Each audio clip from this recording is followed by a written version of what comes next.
Hey, what's up? It's calc time. It's me, Miss Wesley, and I'm looking at some examples in Definite Integrals packet, page 12, if you want to turn there. Today we continue talking about area under a curve, and today you're going to see a mixture of problems where we use calculus rules to find antiderivatives to get area, and then also times that we can find shortcuts. If the area looks simple, I see a triangle, rectangle, trapezoid, maybe even a circle, and I know that area formula, I'm going to use some geometry. Let's start. We're going to skip around on the next few pages. So I want to start with number 8 on page 12.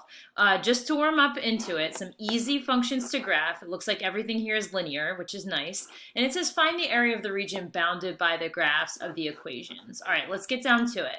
Let's first graph the diagonal line y equals 8 minus x. That one has a y-intercept up at 8, 2, 3, 4, 5, 6, 7, 8. And the slope is -1, so you're going down 1 over 1 to get to each next point on the line until you hit an x-intercept over at +8. Because I do not trust my line drawing skills on this program, we're going to try a diagonal line, and that actually didn't look too bad. Okay, so there's your first line. That's good. We need to bound this region by x equals 0. So x equals 0 is the y-axis, y equals 0, which is the x-axis, and the line x equals 6, which is a vertical line. So 1, 2, 3, 4, 5, 6, and I've got a vertical line bounding off the region here. Let's shade what we have left over. We're interested in the area of this shaded trapezoid. Okay, you can always split the trapezoid up into a triangle, maybe this right triangle here, area equals 1/2 base times height, and another rectangle, easy area, length times width, or use the area of the trapezoid formula to be able to figure this out. So let's write this calculus-wise. I'll put capital A for area, equals integral from, you always use, we're going to learn this today, you always use x values for your limits of integration. This was a 6 here. You're integrating left to right from 0 to 6. These are x limits of integration. What are you integrating? Well, you're integrating the function that bounds the region from the top. So you're integrating 8 minus x. And you're integrating it with respect to x. So geometry-wise, and I'll split things off here. Geometry-wise, we can do area of a trapezoid. I'll say a trap, like that.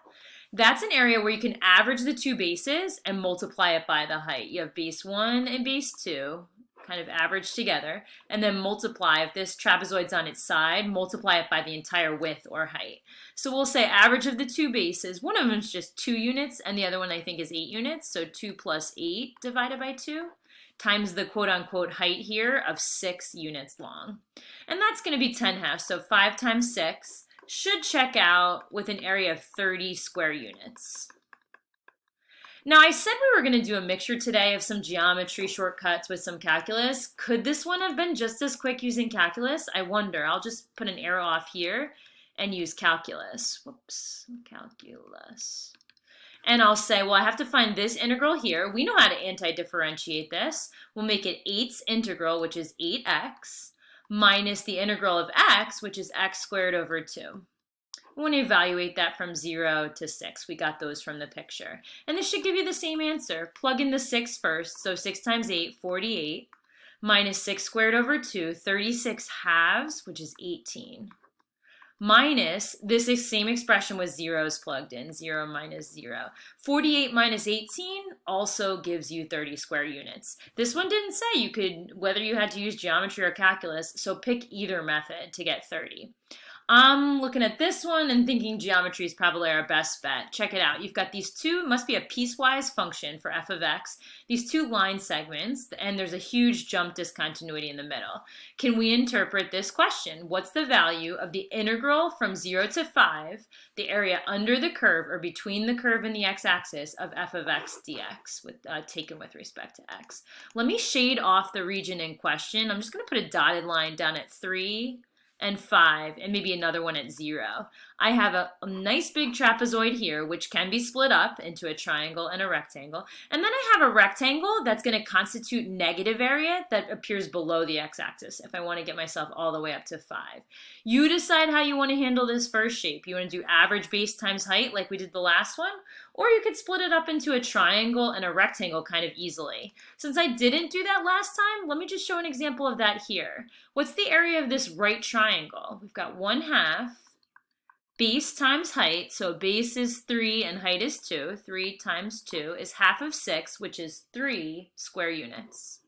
How about the rectangle? What could be easier than area of a rectangle? 3 by 3, actually this one's a square, so 3 times 3 gives me 9. So I'm already up to the integral from 0 to 3 is going to be 3 plus 9. I'm at a positive 12 for the area above the x-axis. But it says to go all the way to x equals 5. So let's just figure out this last little rectangle's area and we'll count it as negative, like we said, below the x-axis.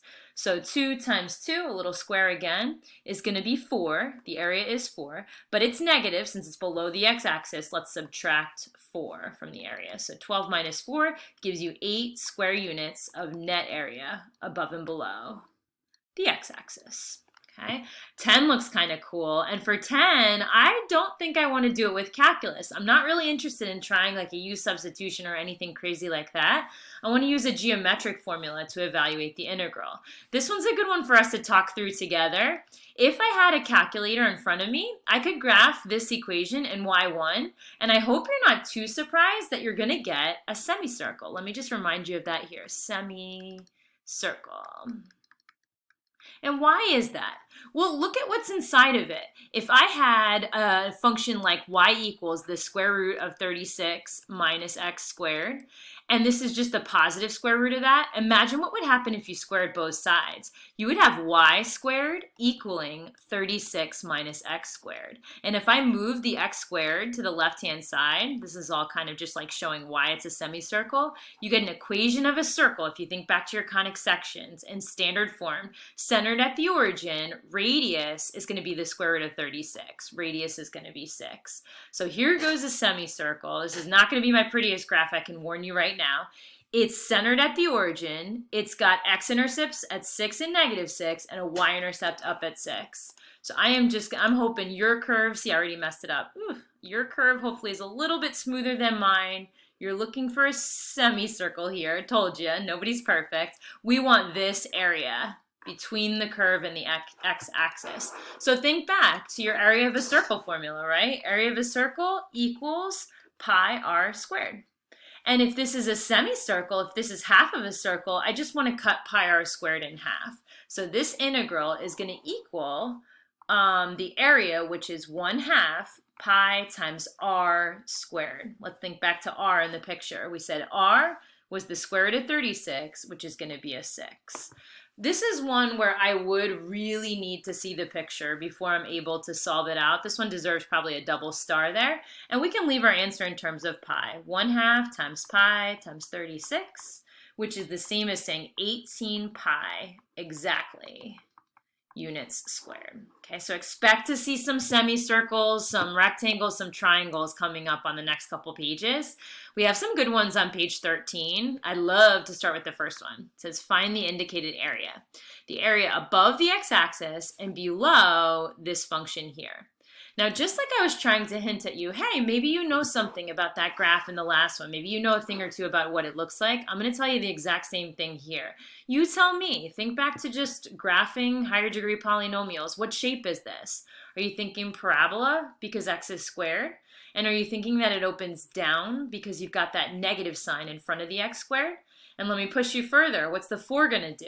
A +4 would shift the whole parabola up 4 units. So I'm going to go up 1, 2, 3, 4, and just put a dot there for a vertex.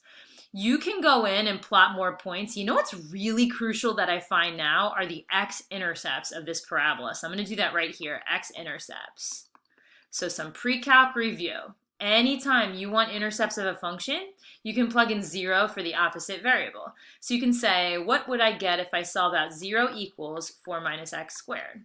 Well, you can either factor or get x by itself. I can move the x over, x squared equals 4, and you get plus or minus 2 when you square root that 4. This is so important. I actually cannot solve the problem without knowing those x-intercepts, and I'll show you why in the picture. So let's put them on the picture. Again, you've got a calculator that can help you out with this too, but I'm just trying to stretch your review a little bit. Trying to see if we remember the features of the functions. Try to not make it look like mine. I sort of missed the x-intercept there. We're just interested in this area below the curve And look at that, we have our limits of integration. We're integrating from x equals -2 to x equals 2. So far, we've always been integrating with respect to x, so we'll put x's as our limits of integration. Your area that's in question here is going to equal the integral from what x value to what x value? -2 to 2. That was the importance of the picture. Of what function? 4 minus x squared, taken with respect to x. Beautiful. Okay, so now the setup, I think, was the tricky part for this. Now we can do what we do best. Let's take an integral. Integral of 4, so 4x minus integral of x squared, x to the third over 3. I want to evaluate this from -2 to 2, and we can leave our answer as an exact fraction or a rounded decimal. I am not going to be picky. So, I put 2 negatives there. How about I make the top one positive? And we'll plug in the top one first. 4 times 2, so 8, minus 2 cubed over 3, minus 8 over 3. Now we're going to subtract what we get when we plug -2 into the same expression. So 4 times -2 gives you -8. And then minus -2 cubed minus -8 over 3. Let's make that plus 8/3 inside of parentheses. Now's probably a time to get rid of the parentheses. 8 minus 8/3 plus 8, and then minus 8/3 again. You've got to add 8 plus 8, so 16, minus 8/3 minus 8/3 minus 16/3. So as a fraction, I think this one came out to 32/3 if I remember correctly. Yeah, 32/3 is fine as an exact value of a square unit. And as a rounded decimal, it's about 10 2/3, so about 10.67 units squared. But again, the importance of the picture was just to get these numbers. Nowhere in the problem did I get that -2 and 2.